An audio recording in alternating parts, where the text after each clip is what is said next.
Have you ever heard of divorce papers being filed without your consent? I had, but I never thought it would happen to me. I was relieved I divorced someone with no money and sick, until I received such an email while hospitalized from the stress of my husband's infidelity. That email shattered my hopes. As soon as I was discharged, I took what I had in hand and went straight to the bank, determined to make my former husband, an elite bank employee, pay for his betrayal. My name is Courtney, a handmade artist. I was married to Tom for 6 years. We met as colleagues at the bank and were happy together, but things changed in the last 6 months. Tom started coming home late and became glued to his phone. He used to talk inside the house, but then he began going out to his car for calls.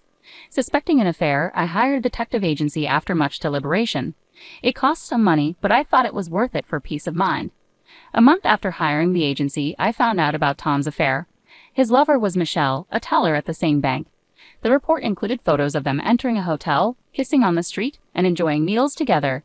Despite the evidence, I couldn't give up on Tom. I believed his affair was a moment of folly and that he would return to me. I changed my hairstyle, put on makeup, cooked with more effort, and always smiled, but all my efforts went unnoticed. Tom stopped touching his food, which increased my stress. I had resolved not to confront him, but seeing him happily leave the house on the phone every day made it impossible to hold back. You seem busy lately, getting a lot of calls. Is work so demanding that you need to handle it even after you come home? Yeah, he replied. You quit the bank to marry me after working there for about 2 years, right? You might not understand, but it's a busy season now. It's easy for you, isn't it? No busy season, no earnings, just a leisurely life as a handmade artist. Tom laughed in a way that mocked me. The Tom I knew would never have said such things about my work or laughed at me like that. He used to praise my pieces and support me through late-night work sessions.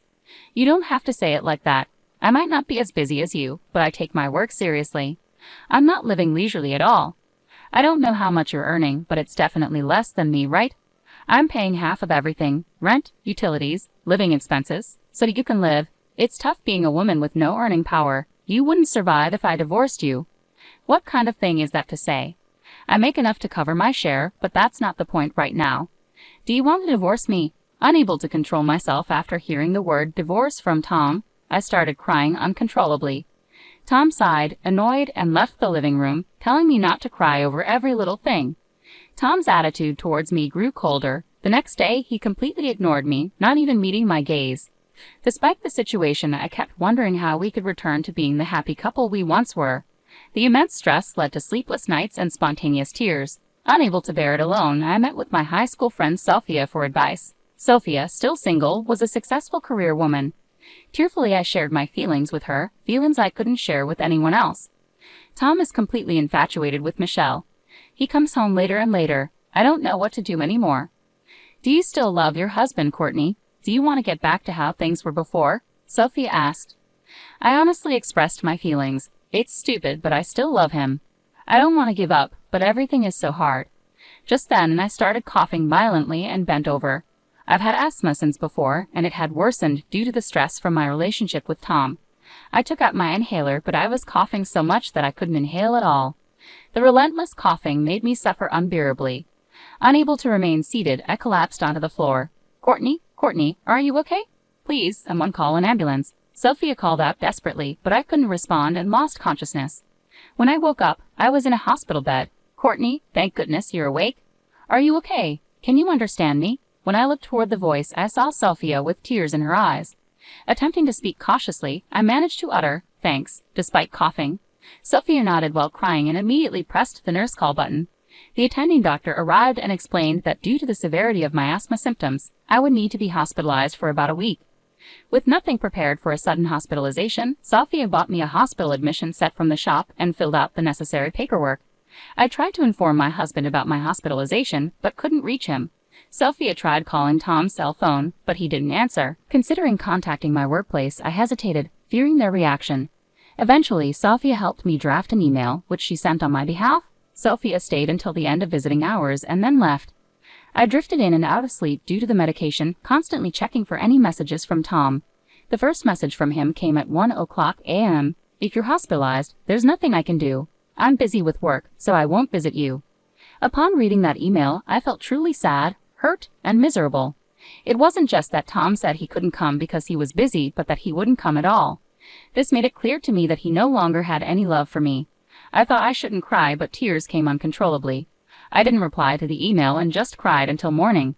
2 days passed. Tom didn't visit, but Sophia diligently showed up after work. That's great. You look a bit better. Are you able to eat? I brought your favorite novel. Sophia's lively visits and smiles saved me. I can't thank her enough. Thank you, Sophia. I'm feeling quite good today. My cough has settled down a lot. The doctor said he might discharge me in about 2 more days. Sophia was really happy and started planning for us to go out and eat something healthy after my discharge. As Sophia and I were discussing where to go, I received an email notification. The subject line read, "Glad I divorced a broke, sick person." Reading the email from Tom over and over, I couldn't understand its meaning and just froze with my phone in hand, my heart racing and my mind in turmoil. You don't earn much, do you? Falling sick without doing any serious work. Don't make me laugh. Wife lottery, a big failure. So I filed for divorce. Take care. Seeing the follow-up email, I laughed unconsciously. It felt like a farce, getting divorced by Tom while hospitalized for asthma. Tears came along with the laughter, and I found myself crying and laughing at the same time. Seeing me like that, Sophia shook my shoulders in a panic. "Courtney, what happened? Are you okay?" I handed my phone to Sophia, showing her the emails from Tom. As she read the messages, Sophia's face turned red with anger. "Look, Courtney, I know you love your husband, and I didn't want to say anything, but maybe it's time to let go." I understood what Sophia meant. Even though she started crying from the emotion, she managed to put her words together. "Just divorce him, Courtney. You need to take care of yourself, no matter how much you love him. Sorry to be blunt, but you can't be happy with such a shitty man." Sophia looked sorry, knowing it was not her place to meddle in marital affairs, but I smiled back at her. It's okay, really. I knew deep down that it was impossible to continue, but I lacked the courage to divorce. I always looked away, but it's over now. I'll divorce Tom. When Tom brought up divorce, I was afraid of the separation. I still loved Tom and was scared of how others would react to our divorce. But once I made the decision myself, the fear of divorcing somehow disappeared. I think it's because I could finally think clearly enough to say, let's give up. That's the way to go. Let's enjoy being single again together. Yeah, I feel so much better. Thank you, Sophia. Having you here, I'm really grateful. Courtney, you're my precious friend, of course. But wait, how did he manage to file for divorce without your signature? Sophia's anger flared up again. I explained, when we got married, we prepared divorce papers just in case. It was silly, but we agreed to try to talk through anything and overcome any crisis as a couple. Well, that didn't work out, did it? I could laugh about it, but Sophia didn't seem amused. In disbelief, she said, "I see, so he just pulled those out, filled in his part, and submitted them. It might not be a forgery, but it's still appalling." I was afraid of being divorced by Tom in such a state, so I had hidden them in the room. He probably found them and submitted them. Now I'm actually glad he did it. I couldn't decide to divorce Tom because I still loved him, but now it's different. As Tom's feelings for me have vanished, so have mine for him. I'm not foolish enough to keep loving someone who does this to me. Tom still sent one-sided messages. "You probably don't have any property, and I don't want to give you any of my money, so we're not dividing any assets. The house is in my name, so get out. I'm being kind by giving you until the end of the month. I don't want to bump into you, so I won't return until after the month is over. Make sure you clean the room before you leave." Honestly, at this point, I was in a what is this guy even thinking state, and the sheer selfishness made me laugh again. I showed the email to Sophia, laughing. "Look, Sophia, now I've lost the house too. What should I do? Going back to my parents is too far.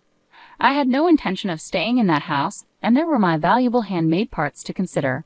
Transporting them would probably fill an entire room. The right size, security, rent. Could I find a perfect place that quickly?" While I was pondering, Sophia smiled. "Have you forgotten where your best friend works? Don't worry, dear customer, I'll find the perfect room for you. Sorry, I really forgot." "That's right, Sophia. Please help me." I thanked Sophia. Sophia worked in real estate and was a pro at finding places. I decided to leave everything to Sophia, a capable woman. She brought various property listings to my hospital bed, spreading them out and explaining each one to me. By the time I was discharged, we had managed to find a place close to my preferences, which was a relief. However, I needed certain documents that I couldn't get until after my discharge, so I decided to stay at Sophia's place in the meantime. "I'm really sorry I keep causing you trouble," I said. "It's okay," Sophia reassured me. "I've got good sales, right? I've been here second longest after the manager. Sorry, rental agreements take time because there's a lot of paperwork and an inspection process. You can stay at my place as long as you need until everything is settled." "Thank you so much. If there's anything I can do, just let me know." "Just take care of yourself for now." "Let's take it easy." So, how have things been? Any more contact from your ex-husband? No, not a single word from him. After all, we're strangers now. I do get messages from people from our bank days, though. Apparently, I was branded as a terrible wife. It seems that my ex-husband Tom reported our divorce at his workplace and blamed me for it. He told people I didn't do housework, didn't contribute financially to the household, and yet splurged on my hobbies. He said that any attempt at discussion would end with me getting hysterical and uncontrollable. It's laughable at this point. Who does he think he is to say that? I'd love to remind him who was the one cheating. Sophia seemed to have reached a point where all she could do was laugh. So, what's your plan? You're not going to let this end here, are you? Courtney, what are you going to do? Grinning mischievously, Sophia looked at me, and I couldn't help but smile back. There was no way I was going to let this end here. Tom had his turn doing whatever he pleased, but now it was my turn. Of course I have no intention of holding back against a man without sincerity and a woman who meddles with a married man. I have quite a few things in mind, so look forward to it. Just you wait, both of you. Enjoy your peaceful newlywed life while you can. 2 days after my successful discharge, Sophia drove me straight to the bank where my ex-husband Tom and his new wife Michelle worked. Upon entering the bank, I saw Tom in the back. It had been a while since I last saw him, about a month and a half.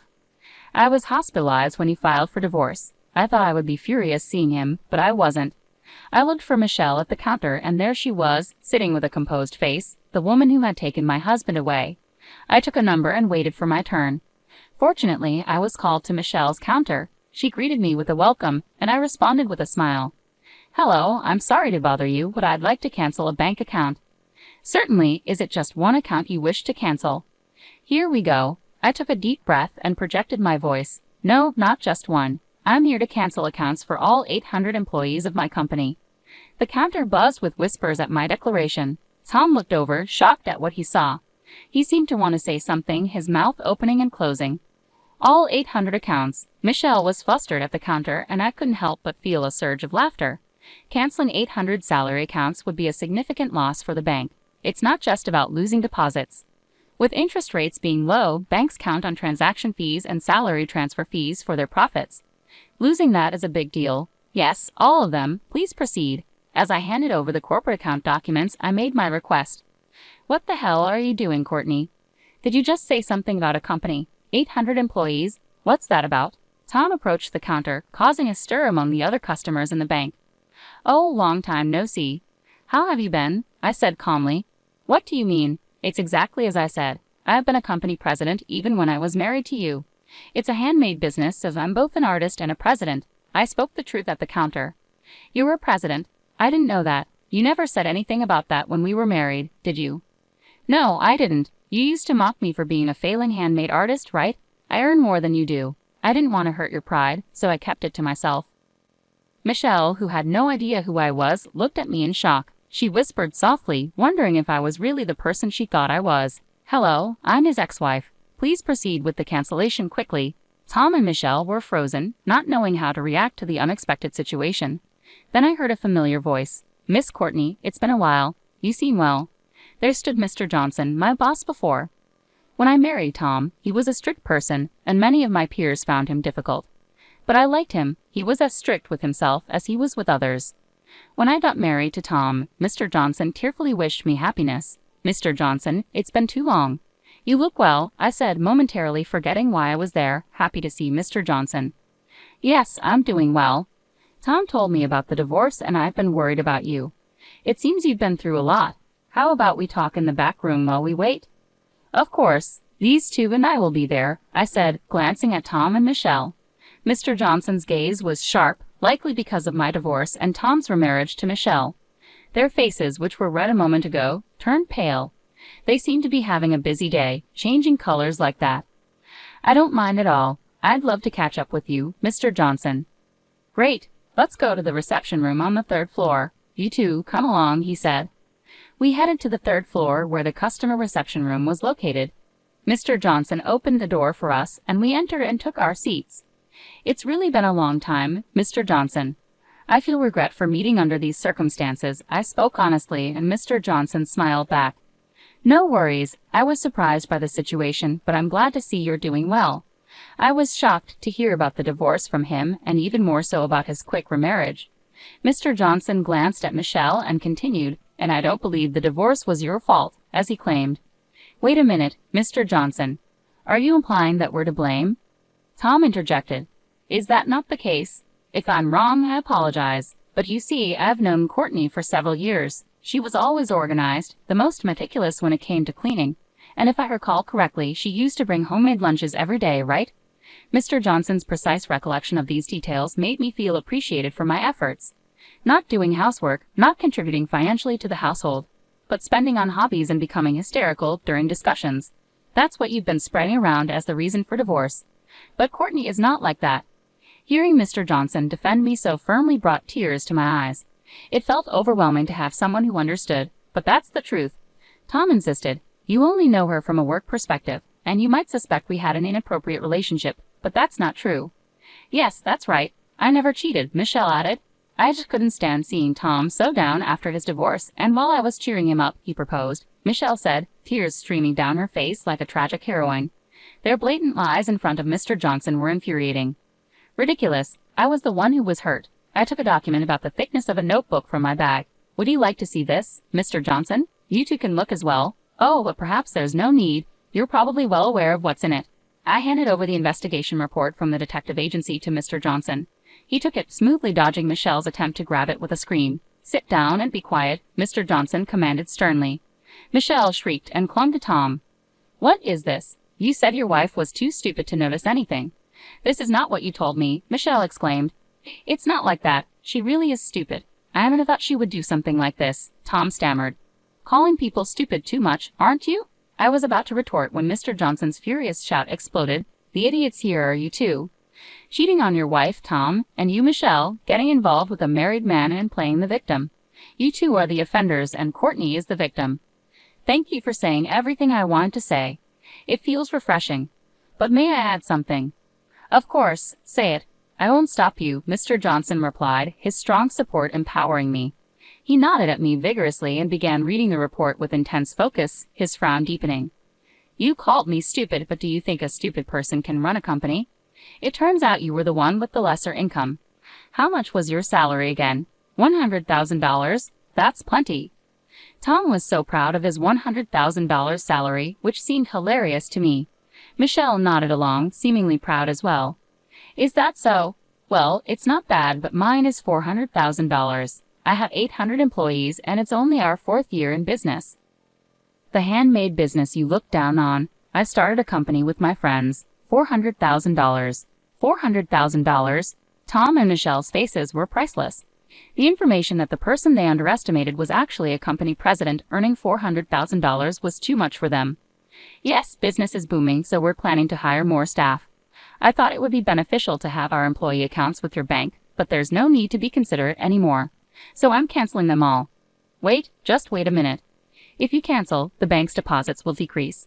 Having salary accounts means potential for housing mortgages and such. It's a big loss for the bank if you cancel," Tom stammered, seemingly forgetting that I used to be a bank employee and that this was basic knowledge for anyone in the field. "Yes, I'm aware. It's basic knowledge for a bank employee, isn't it? Are you underestimating me? Why should I be considerate of an ex-husband who cheated and filed for divorce while his wife was hospitalized with asthma? And these two seem to forget something crucial. I made sure to remind them, and you had an affair within the bank. Do you really think you can continue on the elite path as if nothing happened? You too, Michelle?" By the time I looked at Michelle, she had already started crying. Tom, looking down in frustration, suddenly prostrated himself. "Please, I'm sorry. Forgive me. It was just a fling, you understand, right? She came on to me strongly, and well, I just went along with it." Michelle screamed at Tom's words. "What do you mean by that? Am I the one to blame? You're the one who said there was no love left for your wife, that things weren't working out." Michelle clung to and shook Tom. The drama unfolding before me was so cheap that I couldn't help but laugh. "Ridiculous. Utterly ridiculous. Are you kidding me? What value does such a prostration hold, especially when you have no value to begin with?" Mr. Johnson took over, his voice dripping with disdain. "Exactly. Having seen incontrovertible evidence, I'll make sure you are punished accordingly. Your affair has led to the bank suffering the disadvantage of a mass account cancellation. You seem well aware of the disadvantages of account cancellations, so I assume you have no objections to the punishment." As Mr. Johnson posed the question, Tom could only hang his head low while Michelle cried out loud. I wish they would stop playing the victims until the very end. Leaving their fate in Mr. Johnson's hands, I left the room. By the time our conversation ended, the account cancellations had been completed, and I left the bank feeling refreshed. Later, Mr. Johnson informed me that both had been dismissed for their misconduct. Their affair had resulted in a significant loss of accounts for the bank, which was deemed to have a substantial negative impact. Unemployed, the two struggled to find work, unable to pay their apartment's mortgage, and were turned down when asking friends for money. Interestingly, Tom kept sending me messages and emails begging for reconciliation after divorcing Michelle, all of which I ignored. The laughably pathetic emails were forwarded to Sophia, and we enjoyed a good laugh. I also filed for compensation through a lawyer. Tom had the audacity to claim that since I started my company after our marriage, its assets should be divided between us. Unfortunately for him, the assets in the company's name are exempt from division. I thought divorce would be difficult, but working hard post-divorce has made me realize how happy I am. I even wish I had divorced sooner. Humans are strange creatures. With plenty of money to spend freely and no grievances, I've decided to live my life valuing myself more from now on.